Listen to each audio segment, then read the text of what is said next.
पाकिस्तान ने वो इंटेलिजेंस फराहम किया है जिसकी बुनियाद पे पिन पॉइंट एक्यूरेसी के साथ हमले किए गए हैं। डिमांड यही थी, हमने पूरी की है या नहीं, ये आने वाला वक्त बताएगा। अमेरिका ने ईरान की जौहरी तंसीबात पर हमला कर दिया। ईरान की 3 एटमी तंसीबात पर बंकर बस्टर बम। ईरान की अहम तरीन एटमी तंसीब फर्दों पर B-2 बमबार तैयारों से 13,000 किलोग्राम वजनी 5 से 6 बस्टर बम गिराए। ट्रंप जानता है लाहौरी ब्लड, उसने मारा मुंह पे आसिम मुनीर के पैसा। आसिम मुनीर लेट गया उसके सामने, यहां से प्लेन जोड़े पाकिस्तानी एयर स्पेस पे, पूरा ईरान का इलाका मैप करा। ईरान का सर्वाइवल इसी में है कि अटैक करेगा। तो अगर ईरान अटैक करेगा मिडिल ईस्ट के अंदर, तो इसका मतलब है कि तमाम तर मिडिल ईस्ट की जो सोवरेनिटी है, पूरे खित्ते की मशरिक वुस्ता की सोवरेनिटी है, वो खत्म हो रही है। यानी कि पूरा मशरिक वुस्ता एक्टिव कॉम्बैट, एक एक्टिव वॉर के अंदर दाखिल हो जाएगा और ये तबाही और ये बर्बादी। लेकिन हमने हमेशा बेवकूफी करके बेवक्त की रागनी से अपने मुंह पर कालक मल ली। यूनाइटेड स्टेट इस जंग में, जैसा कि आप सभी जानते हो कि इस समय जो है ईरान इजराइल के बीच में जो वॉर चल रही है उसमें अब अमेरिका भी शामिल हो चुका है। अमेरिका भी जो है ईरान इजराइल के बीच में कूद पड़ा है।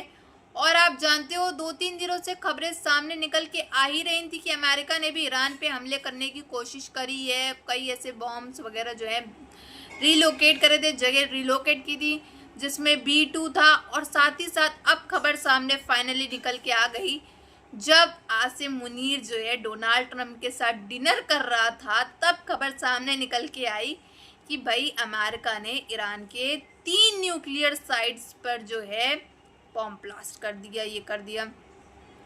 तो ये हालात जो हैं ये समय ईरान के हैं। ईरान में इस समय इतना डर है। अब इसकी खबर के बाद जो है आसिम मुनीर भी पूरी तरह से डर चुका है, पाकिस्तान की आवाम भी बुरी तरह से डर चुकी है। अमेरिका की सरजमीन को कोई खतरा नहीं था और किसी अमरीकी अड्डे बेड़े पे ईरान ने कोई हमला नहीं किया था, इसलिए ट्रंप की इम्पीचमेंट की बातें शुरू हो गई हैं। फील्ड मार्शल साहब है जो उधर गए हैं, हमें पता क्या करने गए हैं, वो यही करने गए कि हम जरा ह्यूमन राइट्स की खूब धज्जियां उड़ा रहे हैं पाकिस्तान में। इमरान खान को हमने तुन के अंदर रखा हुआ, तो आप बीच में मत आना। आपका दोस्त है वो, ट्रंप का कोई दोस्त नहीं है वो, लेकिन ट्रंप को फिर ट्रंप ने सोचा होगा भाई इसके बदले में हमें भी फिर कुछ चाहिए। इस दफा ईरान अगर फ्रंट से फेस कर रहा है, उसके बैक पे चाइना और पाकिस्तान की उससे सपोर्ट हासिल है। अच्छा, आप ये कैसे कह सकते हैं? मैं कंफर्म कह सकता हूँ, जियो की हेडलाइन है कि नामालूम त्यारे इसराइल दफा में गए हैं और उन्होंने वहां पे तबाह करके वापस भी आगे, रडार भी उसे पकड़ ना सका। जो ख्वाजा आसिफ जो है वो भी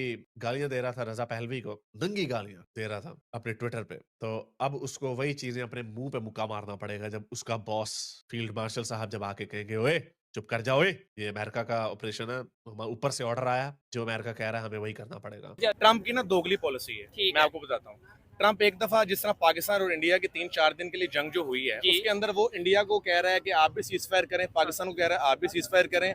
लेकिन अच्छा, यहाँ पे भी उसने ईरान को बोला है कि ईरान आप खामोश हो जो इस मामला दोहराना चाहता हूँ कि ये दोस्ती हम नहीं छोड़ेंगे। ये है वो यार जिनकी यारी के बगैर ये हमला मुमकिन नहीं था। ट्रंप ने गद्दार मुनीर को व्हाइट हाउस बुलाया, वहां पे क्या डिस्कशन हुई ये आज तक बाहर नहीं आया। और जब कोई चीज़ बाहर नहीं आती तो वो बड़ी ख़तरनाक होती है, ख़ासतौर पे कमज़ोर के लिए। ताकतवर तो अपने मकासद हासिल करता है, कमज़ोर से मनवाया जाता है। और जब कोई बात लीक होकर भी बाहर ना आने दी जाए तो मतलब है कि बहुत कुछ ख़तरनाक मनवा लिया गया। तो अमन का नोबल इनाम देने जा रहा था, उसी ट्रंप ने आज ही हमारे बरादर इस्लामी मुल्क पे हमला कर दिया और अमेरिका के अंदर से उसकी इम्पीचमेंट की अब आवाज़ें उठना शुरू हो गई हैं कि अमेरिकी कानून के मुताबिक अमेरिकी सदर सिर्फ यूनिलैटरली जंग का फैसला तब कर सकता है जब अमेरिका की सरजमीन या अमेरिका के मफादात को इमिनेंट थ्रेट हो।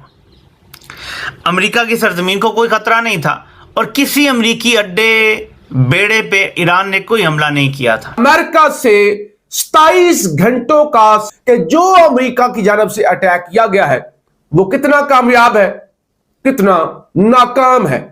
क्या यह एक्सरसाइज फजूल गई है और फिर पैदा ही नहीं हुआ आपकी अमन के लिए कोशिशें? और फिर उसने बता दिया कि उसकी क्या अमन के लिए कोशिशें हैं। पाकिस्तान को भी यह जंग बड़ी भारी पड़ने जा रही है, इस हवाले से भी हमने बात करनी है। बहरहाल हमला हो गया, हमले के फौरी बाद डोनाल्ड ट्रंप ने एक तो कहा कि मैं कौम से खिताब करूंगा, इससे जायद तेल की सप्लाई जो है वो रुक जाएगी तो पेट्रोलियम मसनूआत की कीमतें आपकी सोच से ज्यादा ऊपर चली जाएंगी। जाहिर है पाकिस्तान के अंदर वो अशराफिया जो डोनाल्ड ट्रंप के साथ खड़ी हुई, उसको पीस प्राइस और आगे पीछे वो वाली, वो तो अफोर्ड कर लेंगे, लेकिन पाकिस्तान पर एक बड़ा इंपैक्ट आएगा। हो सकता है कि जंग जब शुरू हुई थी ना, मैंने आपको बताया था, हो सकता है इस जंग के नतीजे में पाकिस्तान में पेट्रोल के फी लीटर कीमत 1000 से भी ऊपर चली जाए। Mental doffing, all this is part of the Pakistani Punjabi ecosystem. दिमाग ही नहीं उनका, कल्चर है उनका। उनको यही लगता है कि किसी बड़े ने, गोरे ने खाने पे बुला लिया। ओ भाई, खाने में उसने तुम्हें जहर परोसा है, समझो, तुम्हें जहर परोसा है। आज की तारीख में आसिम मुनीर ने क्या गप्पें फैलाई आपको पता है दोस्तों, कि मैंने तो ट्रंप को ये पाकिस्तानी मीडिया के थ्रू कहलवा रहा है कि मैंने ट्रंप को ये बोल दिया कि नहीं साहब, अगर ईरान में कुछ भी होता है तो आप देखिएगा जितनी भी बलूचिस्तान के खासतौर इलाके में और पाकिस्तान में और पूरे इस इलाके में बहुत ज्यादा टेररिज्म फैल जाएगी। और चाहिए था कि जैसे ही अमेरिका ने अटैक किया, बल्कि उससे भी पहले जब इजराइल ने अटैक किया था, ज़ैद आमिर साहब पकड़ते घोड़ा और सीधा पहुंच जाते ईरान। लेकिन क्या करें, यहाँ पर भी तो एक वो शिया सुन्नी टच आ रहा है ना, तो शिया सुन्नी टच जो आ रहा है, तो उसको देखते हुए मुझे लगता है कि बहुत तेजी के साथ ज़ैद आमिर साहब तो जा नहीं पाएंगे। ज़ैद आमिर साहब का फिलहाल कोई ऐसा स्टेटमेंट भी नहीं आया है, लेकिन फिर भी उससे पहले जब कश्मीर की बारी होती, नेतन्याहू ने खुद भी कभी नहीं सोचा होगा। अब जो है इसराइल के पास बेस्ट ऑप्शन है कि वो इंडिया का जो DRDO की, तो ईरान कहेगा चलो अमेरिका इजराइल को तो बाद में देखूंगा, पहले तो हमें ही थपड़िया देगा आके। तो इसलिए मेरा ख्याल है ये स्टेटमेंट बहुत जरूरी थी। बाकी तो आप लोग जानते ही हैं कि हमारे यहाँ जो है वो जैसे कॉन्स्टिट्यूशन जो हमारा लिखा हुआ है, वो हमारे जनरल परवेज मुशर्रफ ने कहा था कि कॉन्स्टिट्यूशन के बारे में उनसे जब बात की गई कि वो क्या है, तो कहने लगा it's just a piece of paper. America के वॉर प्लेन्स ने ईरान की 3 न्यूक्लियर साइट्स को टारगेट किया है और वहां पर तबाही और बर्बादी हो चुकी है।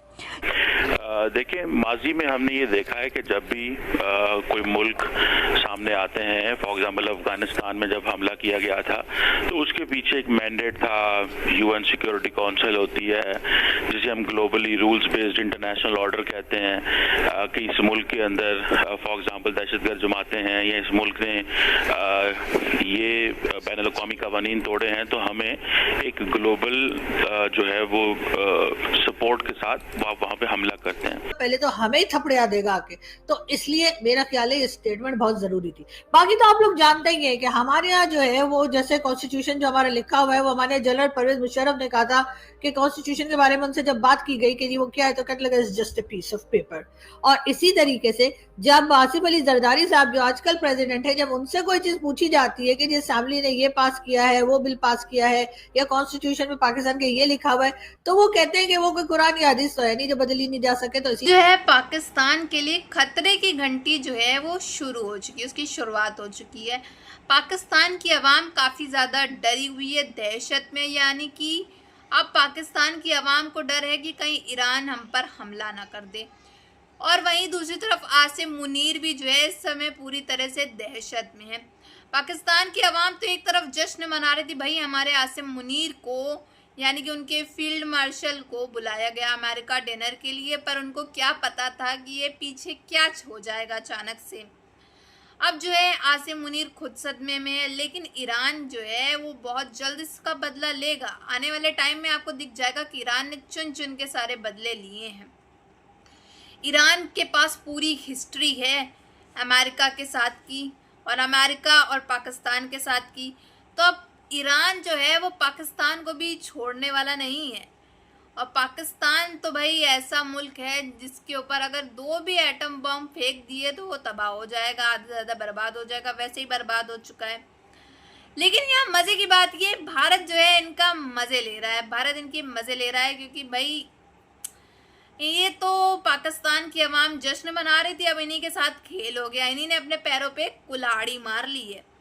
कहते हैं ना, जैसे कि आप सभी को मैंने शुरू से ही कहा था, अमेरिका जो है बहुत सोच समझ के अपना प्रॉफिट जहाँ दिखता है अमेरिका को वो उस अकॉर्डिंग चलता है। वो तभी सामने वाले के साथ जो है फ्रेंडशिप बनाता है। तो पाकिस्तान से उसको कोई ज़्यादा फ्रेंडशिप वगैरह कुछ नहीं थी, क्लोज फ्रेंड्स वगैरह कुछ भी नहीं, मतलब ओनली मतलब था पाकिस्तान का दिमाग जो है वो डाइवर्ट करना। अब यानी कि आप समझ सकते हो कि पाकिस्तान के जो दिन है, खराब दिन तो चल ही रहे थे, अब बिल्कुल ही खत्म होने वाले दिन जो हैं वो सामने आ चुके हैं। भारत तो इनकी बजाय पड़ा है, अब जो है ईरान, अमेरिका, ये दोनों तरफ से बजाया जाएगा पाकिस्तान, और भारत तो बजा ही रहा है इनकी। तो पाकिस्तान का क्या होगा ये तो मेरी समझ से बाहर है। खैर, आपकी क्या राय है इसमें ये ज़रूर बताइएगा कमेंट बॉक्स में।